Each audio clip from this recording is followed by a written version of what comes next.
oremos, irmãos. Pai Celestial, neste momento que estamos dando início do culto, do doutrina, ensinamento ao Pai da Tua Palavra, ao qual está intitulado, Pai querido, o perigo da apostasia. Senhor de minha alma, de sabedoria, de inteligência, espiritualidade, revela a Tua vontade para nós, abençoa todos nessa noite, Pai querido, em nome do Senhor Jesus, que vive e reina para o sempre. Amém. Assentado, meus queridos irmãos, Jesus. Meus amados, dando continuidade nesta noite, o culto do ensinamento, da doutrina, eu queria que os irmãos ficassem atentos com extinção.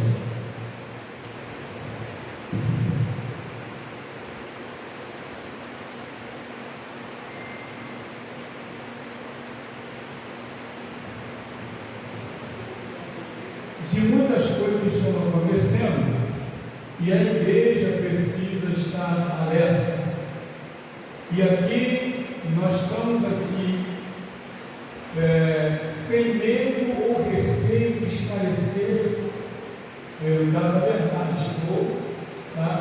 Então, e aqui diz, bem, o alerta de Judas é bem atual, quando ficamos bem atentos a algumas atrocidades que estão sendo acometidas no meio evangélico. Sim, no meio evangélico mesmo. Quando Judas, auxiliado pelo Espírito Santo, escreve: assim como Sodoma e Gomorra e as cidades circunvizinhas que, havendo se corrompido com aqueles que iam após o da carne, foram postas, por exemplo, sofrendo a pena do fogo eterno, mostra que Deus não tem prazer na iniquidade e que não deu culpado por inocente. Naum, capítulo 1, versículo 2 e 3. E quem é inocente atualmente, ouvindo exaustivamente a palavra de Deus? Como os irmãos temos falado aqui sobre os infiltrados no meio do povo de Deus e quais são as suas intenções, as suas ideias.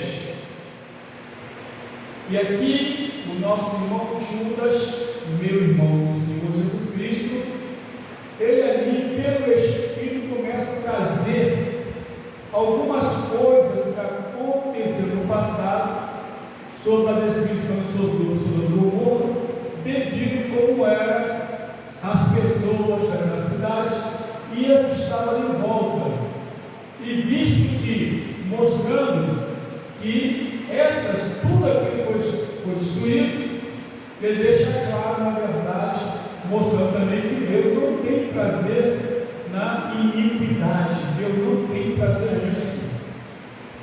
Meus amados, a Bíblia nos fala em Apocalipse, capítulo 20, de 11 a 15, e principalmente no versículo 15, fala dos que serão lançados no lago de fogo e enxofre. Também a Bíblia nos fala, também na segunda carta de Pedro, capítulo 3, versículo 7 e 8, que os céus e a terra de agora estão preparados para o fogo e a perdição dos homens ímpios. E aqui mostra, na verdade, como exemplo de que, como Deus mostra, como Deus trabalha também, em relação de forma a libertar as pessoas para não passar por essa situação. Então Deus não tem prazer na iniquidade, e que também não tem o culpado por nós. Por quê? Porque aonde existe o ensinamento da palavra, o culto de doutrina bíblica, aonde tem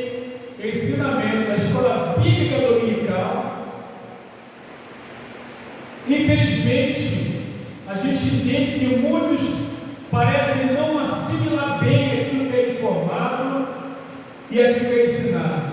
Porém, tem um detalhe: a pessoa não vai dizer que é inocente, que não foi falado, não foi ensinado, não foi alertado. Por isso aqui, por essa palavra, a gente começa a perceber a verdade, como Deus, a Bíblia diz, que Deus não tem o culpado para o inocente. Ou seja, se a pessoa, na verdade, conhece a verdade, escuta a verdade e continua praticando a iniquidade, que inocência é essa? Que inocência é essa? Se é orientado que se fizer tais coisas, pode perecer no fogo eterno? Sim. Sim, é uma verdade absoluta, isso é bíblico. Não é que Deus queira que alguém seja lançado no inferno. Deus não tem prazer em permitir que alguém vá para o lado do fogo. Não é isso não. Não é isso. Mas o ensinamento é dado para que as pessoas aprendam e deixem de praticar tais iniquidades e passem a você fazer a vontade de Deus, para que agrade a Deus e não venha sofrer um dano no futuro. Por isso é que Deus tem nos orientado acerca da sua verdade e como devemos nos comportar. Por exemplo, ou seja, pessoas que um dia se comprometeram com o santo evangelho, hoje, por algum motivo, simplesmente abandonaram a fé, não a exercitando segundo a vontade de Deus, e está muito mais para uma fé interesseira do que para uma fé por reconhecimento pelo sacrifício de Jesus Cristo. Como assim? Porque infelizmente hoje nós estamos vivendo e convivendo com tais situações. Ou seja, se você vier para cá, Deus vai te dar isso, Deus vai te dar aquilo, e está formando pessoas no meio do evangelho, pessoas interesseiras, pessoas que estão apenas preocupadas, na verdade, com o que Deus vai dar para ela, e não com o que Deus já deu para ela, que foi enviado por Cristo Jesus. Estou preocupado porque as pessoas, irmãos, hoje é normal isso, eu falo sem temer de errar, sabendo que eu estou pecando contra Deus, mas se você for ler a Bíblia, a palavra de Deus, lá em Marcos 16, 15, 16, 17, está falando, que diz: ide por todo o mundo, pregai o evangelho a toda criatura, aquele que crê e for batizado será salvo, quem não crê será condenado, em meu nome expulsarão demônio, farão novas línguas, né? E curarão os enfermos. Está escrito tudo lá. Mas a Bíblia não vai falar ali que quando tiver um tempinho de folga, faça um culto de campanha da prosperidade. Porque a principal prosperidade do povo de Deus é ser salvo, é ser liberto. As outras coisas Deus vai o quê? Acrescentando. Deus vai administrando conforme a nossa necessidade. Agora, quando se abre uma porta e o objetivo principal é trazer o povo para poder mostrar para Deus vai te dar, vai fazer, vai acontecer, o que essa pessoa vai aprender a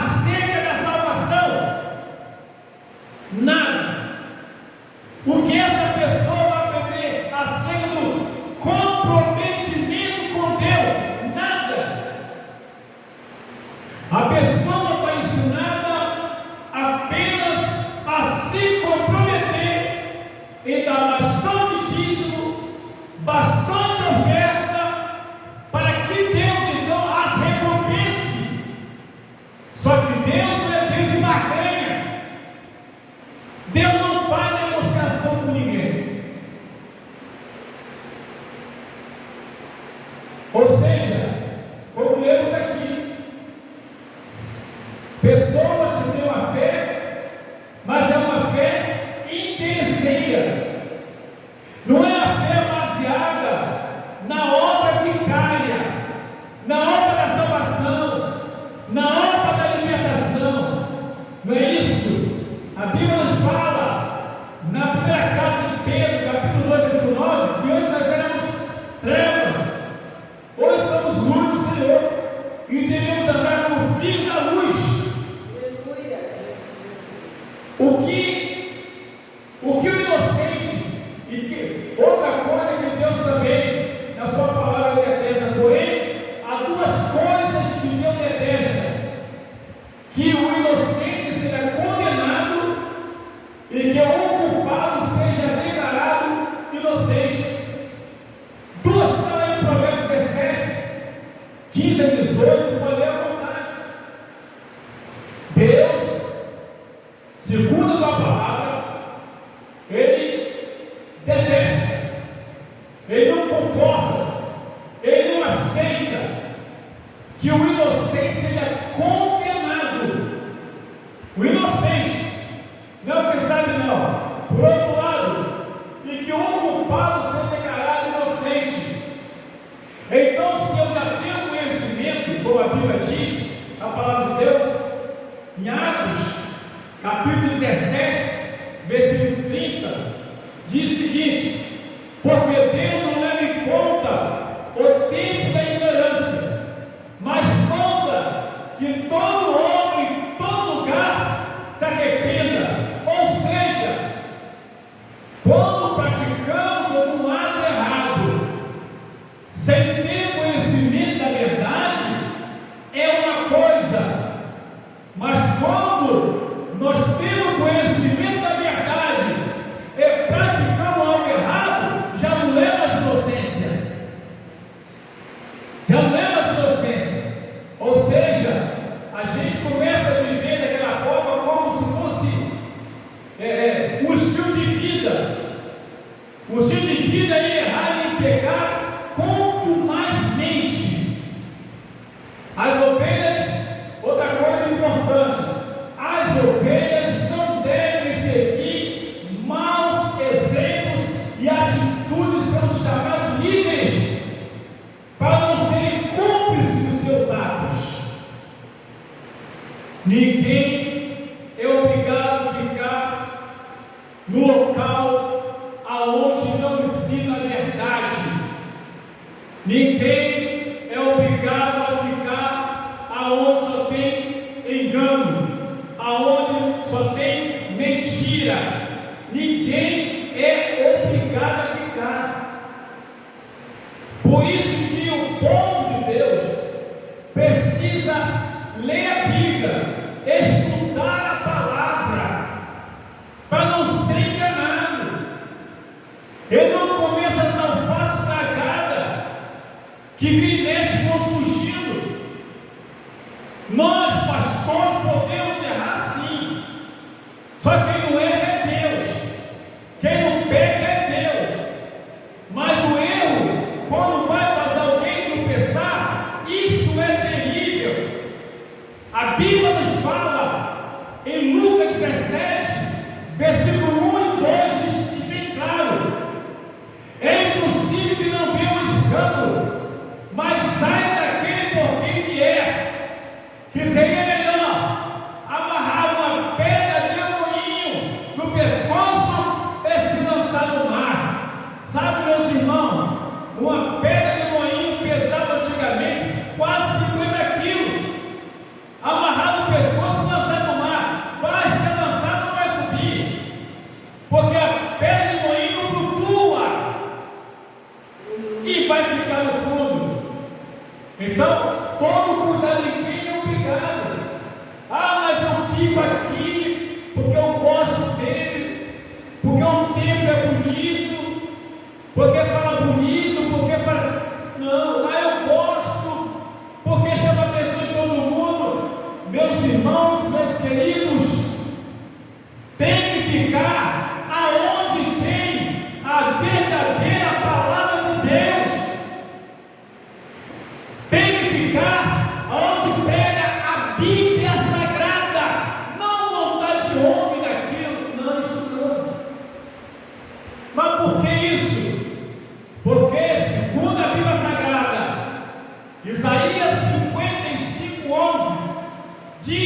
Senhor, e a minha palavra não voltará vazia, antes fará o que me apraz, o que me agrada.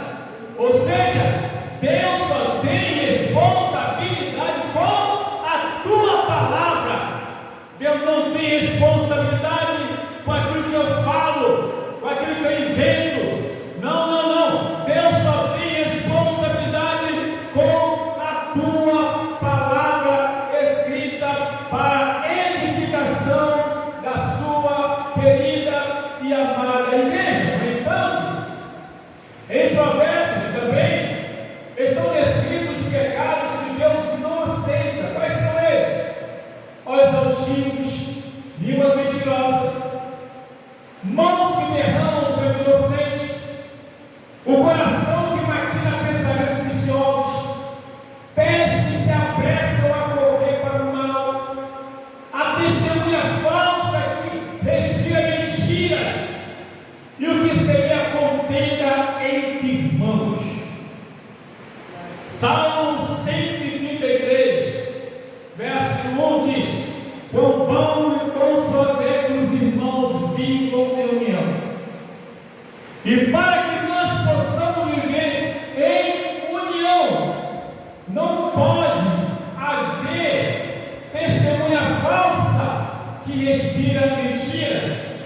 Não pode haver aquele que semeia contenda entre irmãos, entre pessoas, que fala mal uma da outra, fala mal do outro, e semeando contenda, botando uma pessoa contra a outra. Já viu a pessoa quando chega e fala bem assim: vou te contar um segredinho, mas só eu e você, ninguém vai saber não. Está sabendo? Quando chegar perto fazendo, eu não quero saber não. Porque se você querer saber, curiosamente, vai ser cúmplice daquela fofoca, daquela contenda. Então, se alguém se aproxima e diz: tem um segredinho para te contar, uma bomba, você vai ficar paz. Você fala: não quero nem saber, me livra desse mal, corre. Porque isso, irmãos, é o espírito de fofoca. Causa contenda. A Bíblia nos fala em Levítico 19:16 que não haja no meio de vós espírito de mexeriqueiro e fofoqueiro.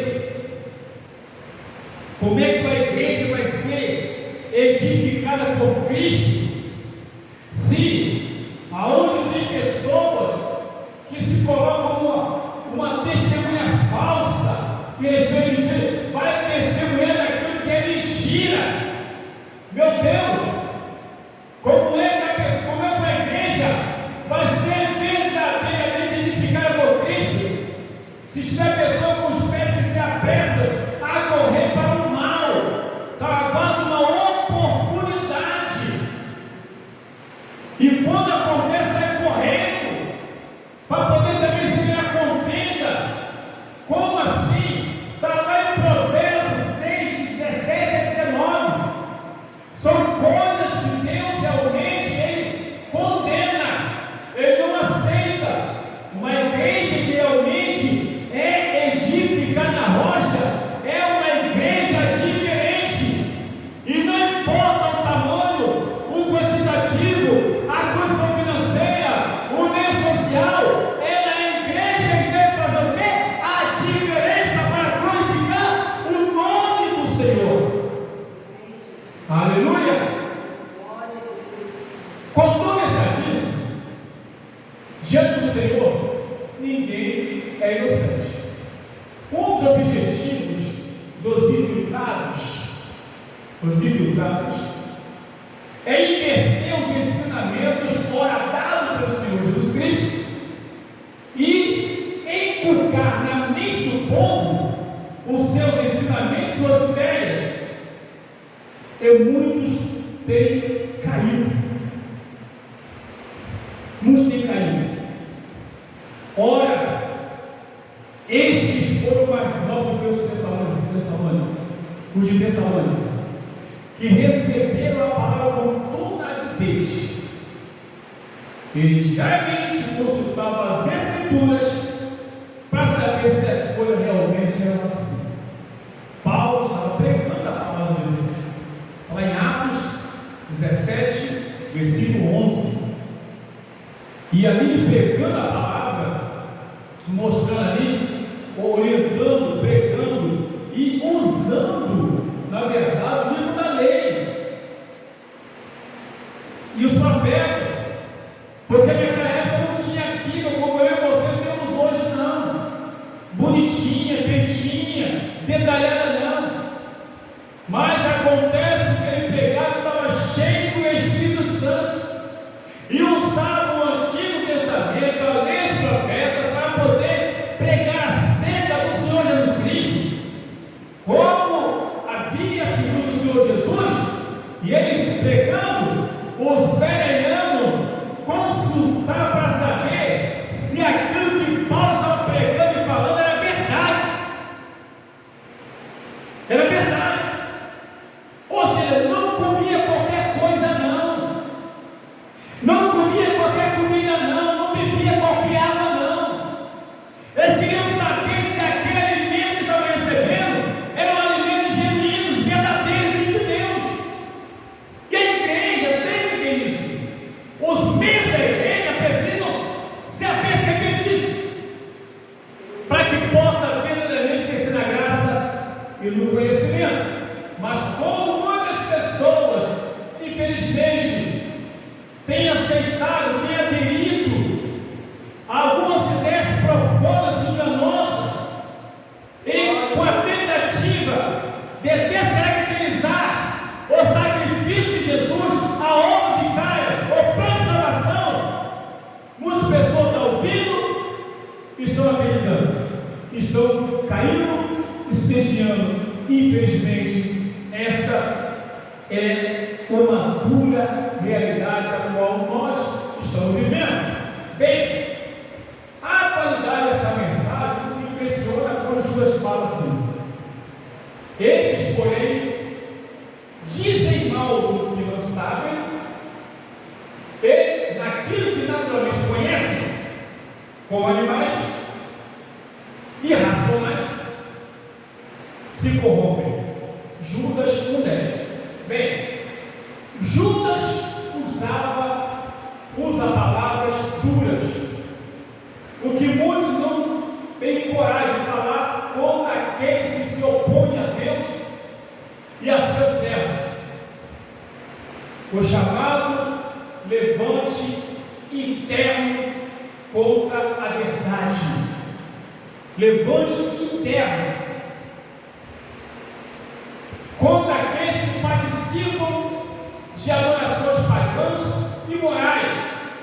Infelizmente, no nosso meio evangélico, tem tido muitos cultos pagãos, sim. E um dos cultos pagãos, por que pareça, é usar a imagem do líder como se ele fosse Jesus, como se ele fosse Deus. E entre outras coisas, ainda tem também aquele culto voltado, na verdade, de adoração a objeto, o chamado sincretismo religioso. O que a pessoa aprende com isso? Como a pessoa vai crescer na graça com isso? E mais, quando aqueles que participam de adorações pagãs morais e aqueles que dizem não haver necessidade de se obedecer aos mandamentos de Deus, inclusive a lei da castidade. Irmãos, presta atenção. Tudo isso aqui a gente vive hoje. Uma igreja séria, ela não vai notar. Uma igreja séria não vai ter pessoas lá de fora querendo entrar. Não esperemos que isso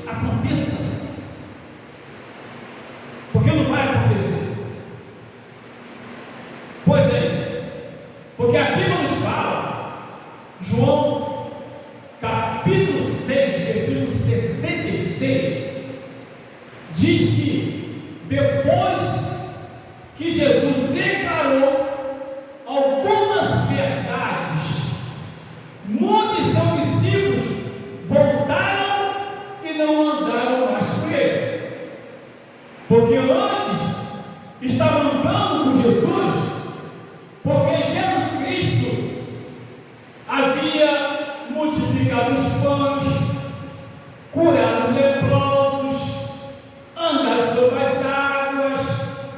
Jesus havia feito maravilhas, estavam maravilhados. Talvez nem estivesse prestando tanta atenção na palavra, mas apenas nos bens que estavam acontecendo, a cura de enfermos, limpeza de leprosos, multiplicação dos pães, milagres, maravilhas, aí estavam acompanhando Jesus. Mas quando Jesus falou, Mateus, João capítulo 6, a partir do versículo 50, ele repete exaustivamente: eu sou o pão vivo que desceu do céu. Ele repete exaustivamente: quem não comer da minha carne, não beber do meu sangue, não tem paz comigo. Isso causou um alvoroço muito grande entre as pessoas que estavam seguindo ele. E quando chega no capítulo 6, ali, versículo 76, muitos voltaram atrás. E Jesus então olha para o discípulo: não querem vocês voltar também? Talvez com essa fala de Jesus, dá-se a entender para algumas pessoas que Jesus não estava tão preocupado que alguém seguisse ou ficasse com ele. Mas na igreja não era isso, não. É porque Jesus conhecia cada um daqueles que estavam nos 12 com ele. Ele conhecia. Tanto que ele disse que um deles era o diabo. Ele não queria que alguém seguisse ele apenas por obrigação, mas por devoção. Ele não queria que alguém seguisse ele apenas por interesse daquilo que ele poderia fazer e dar, mas por uma verdadeira adoração. Era isso, por isso que ele falou isso. Quando Pedro disse: para onde iremos nós que tu tens a palavra da vida eterna? Não, vamos continuar contigo. Não foi eu que escolhi a voz? Um de coisa é o diabo. Então, quando a gente olha para a palavra de Deus, a qual estamos aqui a estudar, tem, infelizmente, pessoas que a pensam interesseiras e tem líderes que as fazem ser interesseiras, não se tendo responsabilidade com a palavra que liberta a alma, que trata com a alma. Continuando, diz: aqueles que dizem não haver necessidade de se obedecer aos mandamentos de Deus, inclusive a lei da castidade. A lei da castidade aqui é a pureza sexual. Tem problema não, fica lá pronta. Não, lei da castidade é pureza sexual, pessoa realmente pura. E aí chegava esses infiltrados dizendo que não haveria problema não, poderia se relacionar com qualquer pessoa, de qualquer jeito, isso não tem problema não, a salvação não está relacionada a isso não. O que é isso? Nós estamos vivendo isso hoje, a promiscuidade no meio do povo de Deus, essa é a verdade. Promiscuidade no meio do povo de Deus.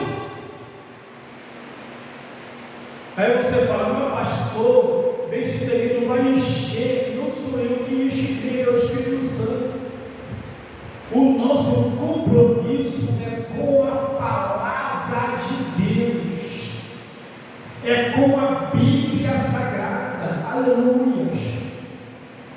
Em termos simples, viver a lei da castidade significa que você não terá nenhuma relação sexual antes do casamento e será completamente fiel ao seu cônjuge após o casamento. Aí você vê hoje, pessoa casa hoje, casa amanhã, não valoriza, que as pessoas distorcem tudo. Quero repetir essa palavra em termos simples. Acompanhe ali. Viver a lei da castidade significa que você, ou crente, não terá nenhuma relação sexual antes do casamento e será completamente fiel ao seu cônjuge após o casamento, porque casamento é eterno, é sério, não é brincadeira,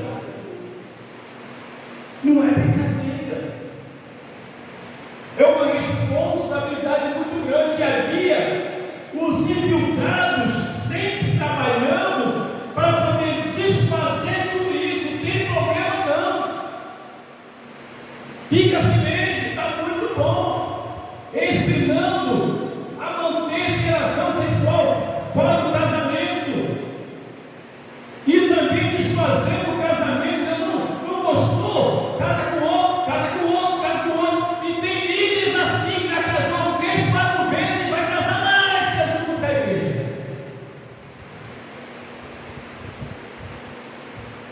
Ser fiel ao cônjuge, ao seu cônjuge, é entender que o casamento é eterno. Até porque hoje em dia muitos casais na igreja se esforçam muito mais para se divorciarem do que para manter o casamento.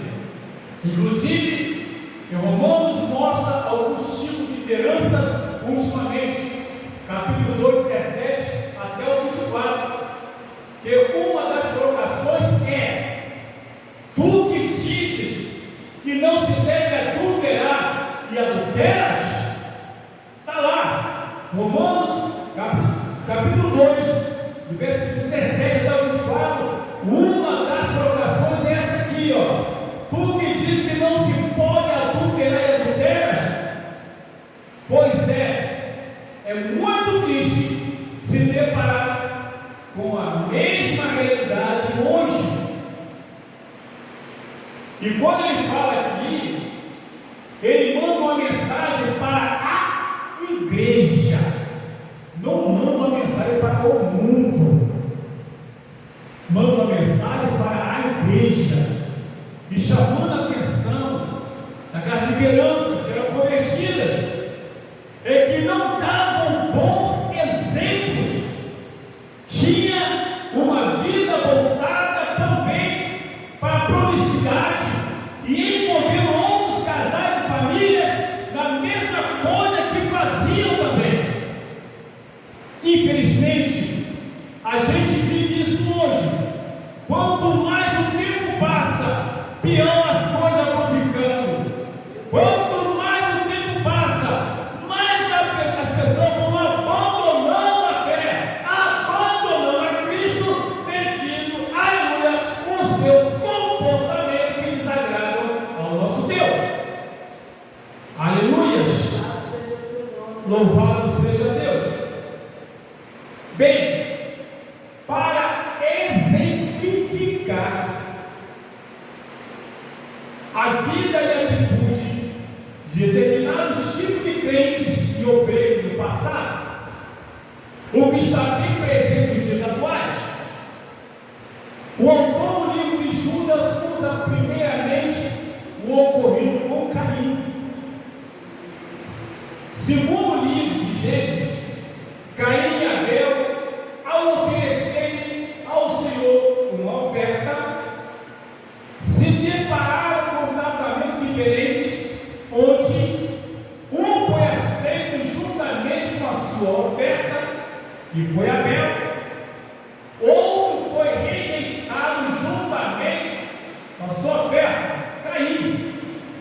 É importante observar que o problema não estava na oferta, e sim no ofertante. O que prova que a oferta que ofertamos a Deus deve servir apenas como complemento daquilo que somos diante dele. Quero repetir, para ficar bem educado na nossa mente. Novamente, segundo o livro de Gênesis, Caim e Abel, ao oferecerem ao Senhor uma oferta, se depararam com tratamentos diferentes hoje. Um foi aceito juntamente com a sua oferta, que foi Abel. O outro foi rejeitado juntamente com a sua oferta, que é Caim.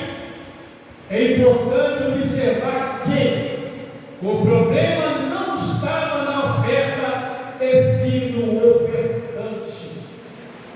Pois é, meus irmãos, nós hoje ofertamos a Deus, cantando hino,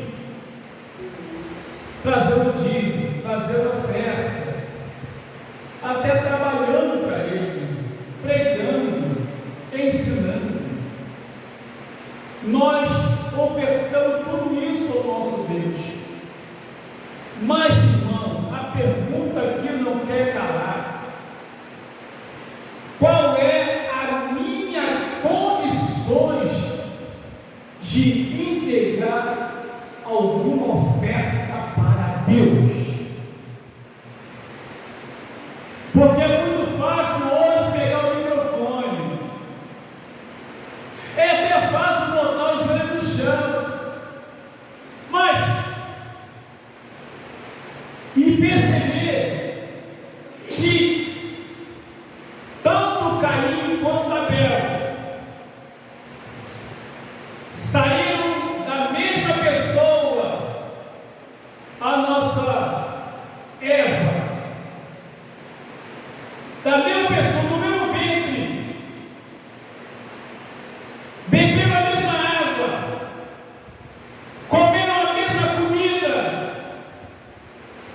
e se ofereciam oferta a Deus, é porque os pais faziam, e cresceram vendo, aleluia, aquele ato, aquela oferta sendo ofertada, cresceram vendo isso, e passaram a fazer também. Porém, não podemos deixar de relatar: Caim, pela rejeição, ele ofereceu oferta por obrigação, porque cresceu vendo os pais fazerem. Porém, Abel oferecia ou dava oferta ao Senhor por devoção, a Deus. Como assim devoção? Tendo o seu comportamento, a forma como ele, porque Deus, irmãos, olhou e via o coração de ambos. Ele via no coração, aleluia, de Caim maldade, via no coração de Abel simplicidade e amor. E com certeza tem muitas coisas que estão oferecendo a Deus, e é possível que Deus esteja aceitando. É uma questão bíblica, é uma questão lógica, é uma questão espiritual. Aleluia! O que prova que a oferta que ofertamos a Deus deve servir apenas como complemento do que somos diante dele. Como eu estou diante de Deus? Porque nós podemos aqui falar de algumas palavras, alguns versículos bíblicos, para poder fazer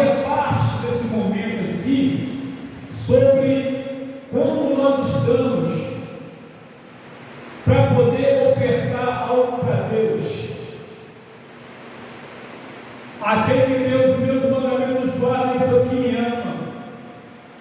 Porque aquele que me ama será amado de meu Pai, e eu também o amarei e me manifestarei a ele.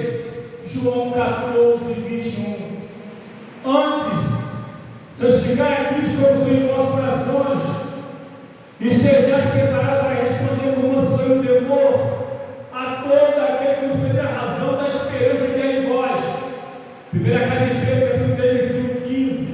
Está lá escrito: não ameis o mundo, nem o que no mundo há, porque se alguém ama sobre esse mundo, o amor do Pai não está nele. Primeira carta de João, capítulo 2, versículo 15. Está tudo escrito na palavra de Deus, tudo escrito na palavra, e podemos aqui ficar a noite toda, em nome de Jesus, e Deus começar a nos lembrar de tudo que está escrito, que foi deixado para o nosso crescimento espiritual e mudança de comportamento. Aleluia! O que prova, na verdade, para Deus importante, aleluia, é a vida do ofertante. A vida de Abel estava bem diante de Deus, a vida de Caim estava mal diante de Deus, e devido a isso, Deus aceitou Abel e sua oferta, rejeitou Caim e a sua oferta. Veja bem, aceitou o ofertante e a sua oferta, rejeitou o ofertante e a sua oferta. Se a vida não estiver com Deus, a oferta não tem nenhum valor. Glórias, glórias, glórias a Deus. Aleluia. Até porque, meus amados, o ofertante Caim carregava dentro de si um grande mal. O ofertante Caim carregava dentro de si, tinha dentro de si um grande mal, o espírito de assassino. Gênesis capítulo 4, a partir do versículo 1, você for perceber, está escrito lá. Mesmo quando ele foi rejeitado a sua oferta, a Bíblia nos fala que o semblante descaiu, ele ficou furioso. Deus se aproximou dele e chamou a arrependimento. Chamou para arrependimento. Se você mudar de comportamento, você será aceito. Não falou da oferta. Você será aceito. Aconselhou, falou, o pecado jaz à porta, você deve dominar sobre ele. Não deixe o pecado te dominar. Mesmo assim, ele não quis saber. A Bíblia nos fala que ele chamou Abel no campo e chegou lá, o matou. Gênesis capítulo 4, versículo 9, está escrito: Deus então chega para Caim e pergunta: Caim, onde está o seu irmão Abel? Caim vai e responde: sei lá, sou eu por acaso o guardador do meu irmão? É um absurdo, é muita coragem, misericórdia. Tinha dentro dele, e infelizmente, meus amados, quando lemos aqui, agora, novamente, nesse caso, observa-se que, enquanto Caim oferecia oferta por obrigação, Abel oferecia oferta por devoção. Enquanto Abel carregava amor, gentileza, brandura no coração, Caim carregava maldade, ódio, ira e sede de vingança no coração. Desculpe, meus irmãos amados, no meio do povo de Deus tem muita gente assim. Não era para ser assim, porque a pessoa não oração. A pessoa está cantando um conjunto e está sem se vingar. A pessoa está sentada no altar, está com esse vingar todo do sujeito que o irmão cai para ele acender. Se ele cair, eu tomo da dele. Infelizmente, na nave da igreja, e tem pessoas que não deveria ser assim. Não deveria ser assim. Me desculpe, meus irmãos, mas infelizmente, isso sobre Caim e Abel fala de um povo de Deus.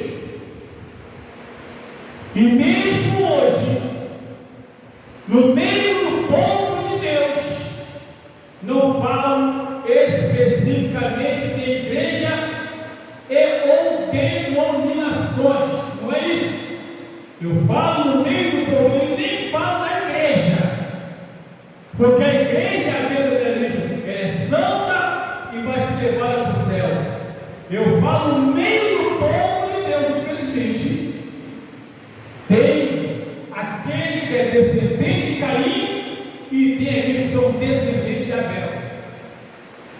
Infelizmente, pela maldade que se encontra no coração de alguns, meus irmãos, e não quer receber o tratamento que através da repreensão pela palavra, esse sim pode ser caracterizado como descendente de Caim, e como tem outro, e que mesmo tão errado, mas como é repreendido pela palavra, reconhece, confessa, porque a Bíblia nos fala, aleluia, em Provérbios 8:13, aquele que encobre o pecado não prosperará, mas o que confessa e deixa, alcança a misericórdia.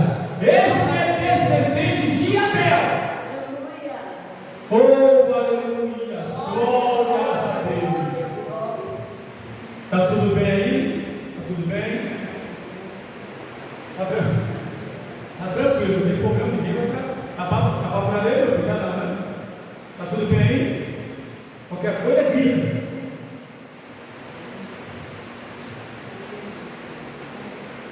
Agora, quanto a Balaão, que também Judas usou para mostrar o exemplo, esse seguiu uma outra estrada que causou um grande dano à obra de Deus e ao povo de Deus.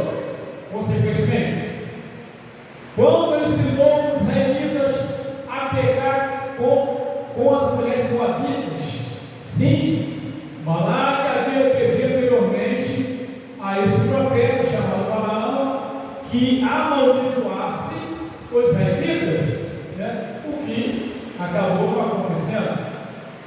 Contudo, o Senhor havia orientado a Balaão a não amaldiçoar os filhos de Deus, mas abençoá-los. Algum tempo depois, Balaão resolve desobedecer ao Senhor e mostrou a Balaque que ele conseguiria enfraquecer os israelitas se os induzisse a pecar. Está lá, número 31, de 7 a 16. Vou ensinar para você como é que você vai se proteger contra Deus. Ô irmão, aleluia. Pois bem, quando alguém distorce ou omite a palavra, orientando a outra pessoa tomar uma decisão ou atitude que contraria a vontade de Deus, buscando induzir os outros a erros, isso é prevaricar contra Deus. Não é difícil depararmos com esse tipo de situação e pessoas sem um compromisso com a verdade, prevaricando contra Deus e induzindo outros a prevaricarem também. Nós estamos vivendo esse momento e, de acordo com a Bíblia, prevaricação é um ato de não perseverar na doutrina de Cristo, o que significa que a pessoa não tem Deus. Quem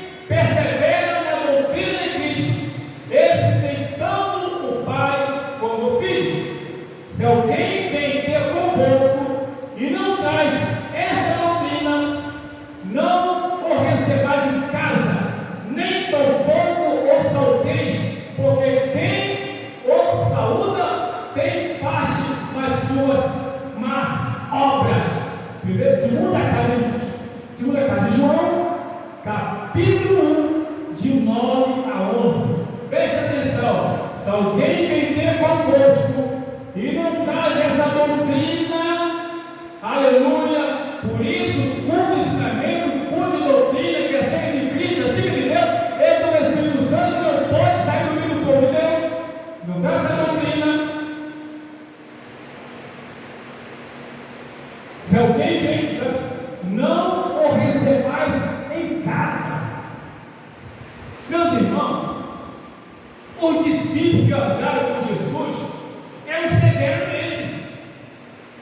Não tinha meias palavras, não. Não tinha esse negócio de chá com bolacha, não, cafezinho com leite, não. O ensinamento é para preservar a santidade da igreja,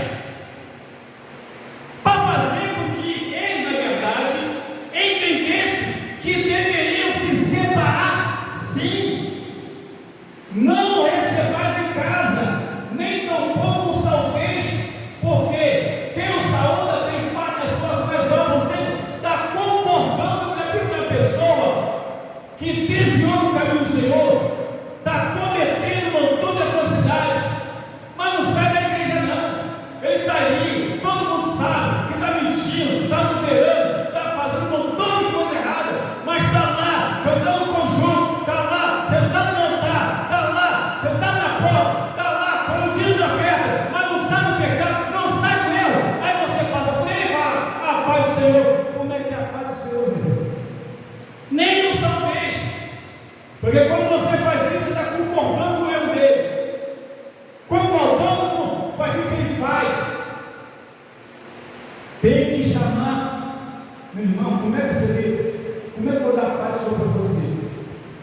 Se você é meu irmão em Cristo, como está na palavra de Deus, em Gálatas 6:1, Gálatas 6:1 está escrito: se alguém pecar, meu pode, vós que sois espirituais, vai até o irmão, repreendam, tomando cuidado de se mover para se fazer como ele.